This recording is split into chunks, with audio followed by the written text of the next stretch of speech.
Hey everyone, Sergey here from ukramedia.com, and today we are releasing smartREKT 3.0 and it's super awesome. If you have purchased it in the past, I highly recommend that you go download it again because you do get a free upgrade. And let me show you what it does quickly, and then I'll go into more of an in-depth kind of tutorial, but let me show you what it does. So let's say we have 3 layers like this, and I needed to create a rectangular shape for each text layer. Now I'm using text layers, but it doesn't need to be a text layer. It can be an image, it can be a video, composition, you get the point. But how can I do that quickly? Obviously, I don't want to be doing this. I don't want to be drawing one for every single one of them and then positioning, doing all of that stuff. And if my text changes, then it becomes a problem. Then I have to alter things. Yeah, that can be annoying pretty quickly. But with smartREKT, it's super easy. So you just select your layers, you go over here, smartREKT, this is what it looks like. We can adjust margins. As you can see, I set the top and the bottom. So the top and the bottom for each layer, I set it to 15 pixels. And then for the sides, I set them to 30 pixels. Then you just select them. And then over here, you want to make sure you have this one checked, which this one will allow you to change the text and then it will automatically change each shape. So it's just an auto size expression that it applies, which is really powerful. Then we have this mask. And if you have that one checked, when it creates a new shape layer for each selected text layer, that shape will become a mask for that text. In other words, that text will only be visible within that shape. And then we have parents. So when we have that one checked, then each shape that you create, it will automatically parent to the selected layer. So now that we have all of our things set up in here, then you just create a shape. And to do that, you click on one of these buttons. And these buttons basically allow you to create a shape, and whichever arrow that you click on, that's where the anchor point is going to be. So if I want for the anchor point to be at the top left corner, if I want for my shape to be sizing from that top left corner, then I just click on it. And notice it's going to create a shape layer for every single selected text layer. And now if I click on each shape, notice the anchor point is at the top left corner. And now I have all these controls. So if I select this, go over here, I have position controls. I also have margins. I can keep adjusting margins easily. Doesn't take very long. I can alter things. I can also tell it instead of to be, sizing from the top left corner like it does right now, like this. You can see it's sizing it from the top left corner. I can tell it to size it from bottom right corner. I can go over here and say bottom right. And then now it's going to go to the bottom right corner. And notice the shape doesn't move. It does it instantly. You can say the same thing for like center. And now it's going to size it from the center. And notice it's also masking our text because we had that selected. So that's how easily you can create something very dynamic in no time. But not only that, we can also change the text. For example, if I change this text to something like ukramedia.com, notice it automatically alters my shape. Everything's adjusted and it's very dynamic. So it is super useful. Can you imagine having more layers, like 20, 30, and you can do that instantly with just one click. All right, so let me show you a practical example of how useful smartREKT is to create something responsive, like a lower third or a title. So let's get started with the lower third. And to do that, we're gonna bring in a text, Control-T, or just click on this icon in here. We're gonna type something like first, last name, and title goes here. So it's gonna be a lower third. We're gonna maybe size this one down some and scale this one up, something like that, starting to look like a lower third text, maybe bring it closer together. So that's a good start. Then I'm going to position this into a title safe area, maybe like right about here. That's good. So next we want to create a shape that's going to be our lower third. So while I have this one selected, I'm going to rename this to name or something like that.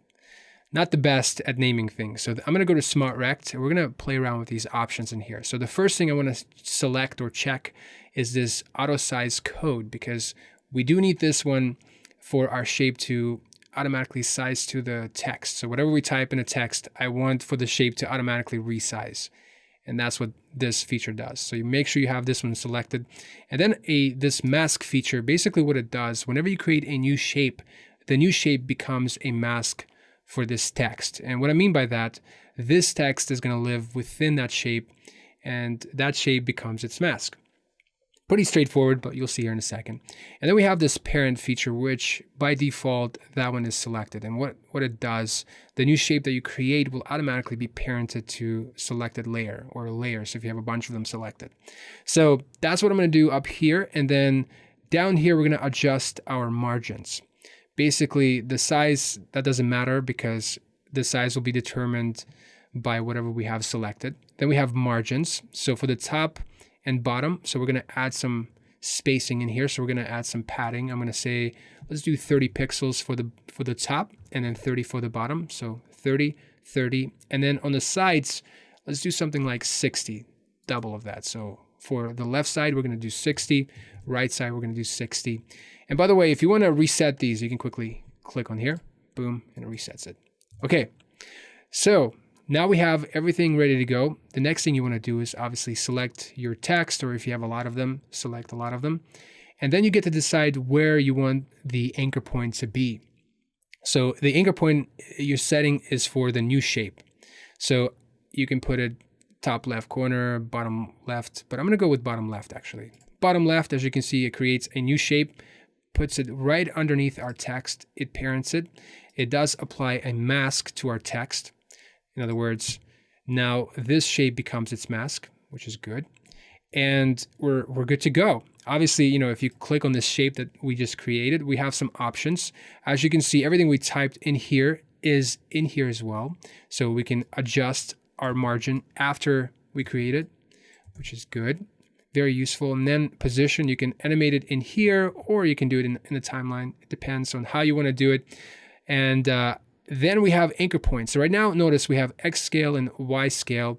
We can size this. At 100, it's going to be whatever shape it is. So that's awesome because this never changes. So if you animate that, whatever size you change, it's always going to go from 0 to 100, which is really useful. You'll see here in a second. So as you can see, it animates from the left going to the right, and then from bottom left corner to the top. But you can change that at any time by playing with this anchor point. So you can say instead of bottom left, we can say center, and now it places it in the center. Notice the shape doesn't move. However, now we can size it differently, which is really, really powerful. Okay, so let's go back to bottom left. All right, so let me show you two more properties right here, roundness and skew. So obviously you can quickly round your corners if you want, and you can adjust the skew. That's all that is. But let's start animating this lower third. We're gonna be animating X scale and Y scale. So I'm gonna go to the beginning of my timeline, and we're gonna set some keyframes only for those two. And then I'm gonna go over here and press U to reveal them in my timeline. I'm gonna press Shift page down twice to go 20 frames forward. And we're gonna set two more keyframes. So for the X, I wanted to animate from 0 to 100. So it's going to animate like this. And we're going to move the Y keys about right here. So it's going to animate like this first. And then for this first Y key, I actually want it to be something like 4%. In other words, it's going to create like a stroke for us, which is really, really good. I mean, very useful. So it's going to be like this. And then from here, it's going to go to 100. And obviously, it's looking a bit boring because we have linear keyframes. So you definitely want to adjust, you know, create some easing for both of them. Control-Shift F9 to make it easy ease out. And if you select these two, do Shift F9, easy ease in. So if you preview this, it's looking better, but we're still not there. So let's crank this up a bit more. So for easing right here, I want to slow down big time. So I want it to be like snappy, right? And then slow down in here. So I'm going to select this key, Control-Shift-K, to bring up the keyframe velocity window. And we're going to take the influence up to 80. So we're going to crank this up for that one. And then for this one, Control-Shift-K to bring up the keyframe velocity. Let's crank this up to 40. So let's see what that looks like. Let me zoom in so you can see better. So as you can see, it's looking much better. Yeah. It's looking good. Now for this one, we're going to do the same thing. Control-Shift-K for that key. We're going to take that up, the influence to 80. So it's going to be very, I guess, like smooth and slow arriving to this key. And then for this one as well, we're going to crank this up, Control-Shift-K from 33 to 40. So let's see what that looks like. All right, pretty easy. Next, all you need to do, just copy these keys, Control-C, and then paste them wherever you want it to be. like that. Normally I use keyframes, or not keyframes, expressions to kind of offset things. But sometimes it's nice to have it fixed with keyframes. You know, we did paste kind of the same keys, so they're doing the same thing as you can see here, but we need to reverse them. So just select them, right click, keyframe assistant, and then time reverse keyframes. And it will reverse those two and those two as well, but we also need to put these right about here. Because remember, we want to make sure it kind of matches, right? So it's going to animate out, down, and then out to the left. So let's bring this closer so you can see it quicker. So it animates in, and then it animates out. I mean, we're done. I mean, this is basically it. You can, the cool thing about it, once you're done, you can still change the text. You can adjust this, you know, make this bigger, and the shape will adjust. You can change it to anything you want, and it will adjust, right? Let me undo that. Okay, so it's very dynamic, but you don't have to stop here. You can keep going. You can add more things. For example, we can animate the text. Now the text, I don't like, since everything's parented to the text, usually I like using like a null or a shape layer as my control that I parent everything to. But for this case, I'm not going to do that. I kind of want everything to stay with my text, but I don't want to be animating the position of my text. So how can I animate the text without moving the shape? And to do that, we're going to use actually an effect called transform. So select your text and then go over here to Effect Controls panel, right click, and then go to distort, and I believe it's right here. Yep, transform. So we have a transform, and obviously it has a bunch of properties that I'm not really interested in, but I like this position, even though it's off, but it still animates your text without animating the position of your text, which is a good trick that I picked up. But the problem obviously with this one right now, notice it doesn't mask it out, but it's just basically a hierarchy issue. You want to make sure that you put it before your mask, and then you're fine. So I'm going to reset this. All right, so I'm going to set some keys for this text for the position, but not, again, not the position of like the layer, but of our effect, transform effect. So we're going to set position key. I'm going to select this text, press U so we can see it in our timeline. And we're going to set another one right about here. And we're going to, the initial one is going to be animating from, like coming from the bottom going up. Okay, something like this. So it's going to animate like this. And obviously it looks so off, right? And the reason why it looks off, because we need to match easing. So again, by the way, you can go to keyframe velocity by Control-Shift-K and start adjusting it in here. But a lot of times you see me do this all the time. I do Shift F9 for easy ease out, and then Control-Shift F9 easy ease in. And the reason why I do that, because sometimes I forget which side is which, right? So I just kind of do that visually so I can see when I select this key, and if I want to adjust easing for this key for this side, I just do Control-Shift-K to go to keyframe velocity, and it will automatically show me the easing, right, for outgoing velocity, which is this side. So then I don't even have to think. I'm like, okay, this is the value I need to adjust. So I'm going to say 40 to match that one, right? And then this one, Control-Shift-K. Again, I see that that one has easing, so I can see that I need to adjust this side. Anyway, it's something silly that I do. A lot of times people probably wonder, like, why do you set it as a default easing and then you go back and change it? Why don't you just, cut that step and change it automatically? But just a habit that I picked up. It's just so much easier. I don't have to think. I just react, I guess. So now I took this one again. I probably forgot to tell you this. So I took this one up to 80. Again, we matched easing to those so that it seems natural. So when I preview this, you can see it looks much better. It doesn't really matter, like if you take this down even more, it will always feel natural because they arrive at the same time and they have the same easing. And now all we got to do, just select these, Control-C, copy it, and then paste it in here. There you go. And let's time reverse. Okay, let's preview this. And it's going to animate out pretty quick. Again, you can keep going with that. You can select this and duplicate it, Control-D, and press U to reveal all the keys. And let me do this. Let me pull this up some so we can see more stuff in here. I'm going to kind of take them a bit more over here. We're going to select these keys. We're going to offset them by 5 frames. So I'm going to press Alt and then right arrow key, 1, 2, 3, 4, 5. select these, and then Alt left arrow key, 1, 2, 3, 4, 5. And let's preview this. Well, we need to change the color of this shape because they're both the same.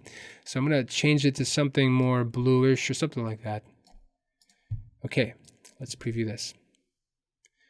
Yeah, you can see instantly we have something interesting. But I'm also going to make sure that my text animation matches to the shape in here, not the initial one. So something like this. That's good. It's looking good. You can see the second animation kind of creates like a secondary animation, and it makes things more exciting. So boom, that's awesome, and then animates out. Now the cool thing about this, because it is a smartREKT, you can change things up. For example, what if they say, hey, that's awesome, I love this, but can you make it come in from the bottom right instead of bottom left? Well, you can do that quickly with smartREKT. Just select the first one, go to anchor points, and change it instead of bottom left, just go to bottom right. And for this one, you can go to, instead of bottom left, go to bottom right. So make sure both of them set like that. So now when you preview it, it's going from the bottom right side. You can even go, instead of bottom right, you can go to, let's go top right. And the same thing for that, top right.